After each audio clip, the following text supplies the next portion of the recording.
Game na ba? Okay, lovely people. Nandito tayo ngayon sa bahay ni Pat. Magluto ako ngayon ng piri-piri chicken. Portuguese dish. So ngayon sasama ko siya ng lovely potatoes. Nandito. Ang gagawin ko dito, i-boil ko, i-smash ko. Lagyan ko ng maraming herbs tsaka butter. Tapos, lagyan dito pa. Dito tayo sa maliit na pantry natin. So ito, lagyan natin ng buttered carrots. Tsaka tzatziki. Kung di nyo alam yung tzatziki, yun yung may yogurt, tapos grated na cucumber. So yung dish natin ngayon, 4. Ito yung cucumber, i-grate lang natin. Lalagay natin doon. Lalagay natin ng mint, pati coriander. So start na tayo. Unahin ko itong potatoes para dito sa sous chef ko, si Chris Millares. I-boil niya to, stock. Sige, chop muna tayo. Okay. Ito na, kimakulit. Ito na. Chef. So chef, can you give me the bowl? Thank you. So ito, i-pop lang natin. Mukhang maliit na tayo pre. Okay lang yan. Okay ka ba yan? So ready na yung mga patatas. I-boil na lang ni sous chef, please. Opo. Pogi, papogi nga. Papogi. Uy, bumalik ka dito. Sushi po. Sushi. Mag-chop tayo ngayon ng onion. So sa pag-chop ng onion, simple lang. Tatanggalin mo yung core, pati yung kabila. Okay. Ang pagbabalat, simple lang din. Pwede kang mag-slice through. Pwede mo rin ganunan sa gilid. Tapos tsaka mo siya balatan. Parang ganito. Pre, pabot naman ng basura. Thank you. YouTube natin to. So ito, ang pag-chop ng onion sobrang simple.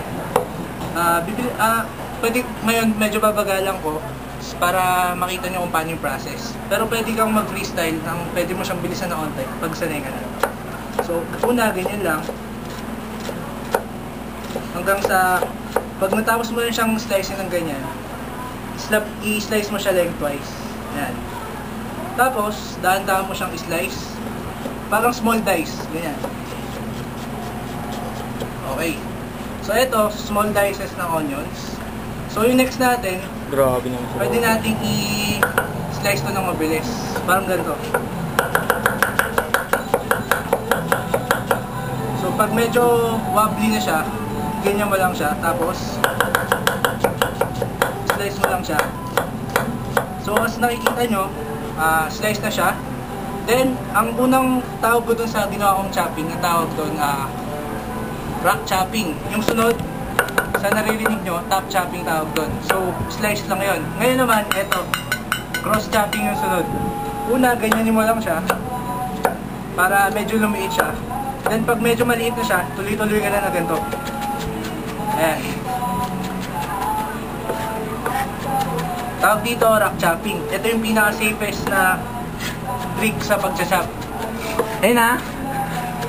Ay, huwag ka magkalat. Huwag ka mag... Okay lang. Yung chef. Yung chef nagkakalat.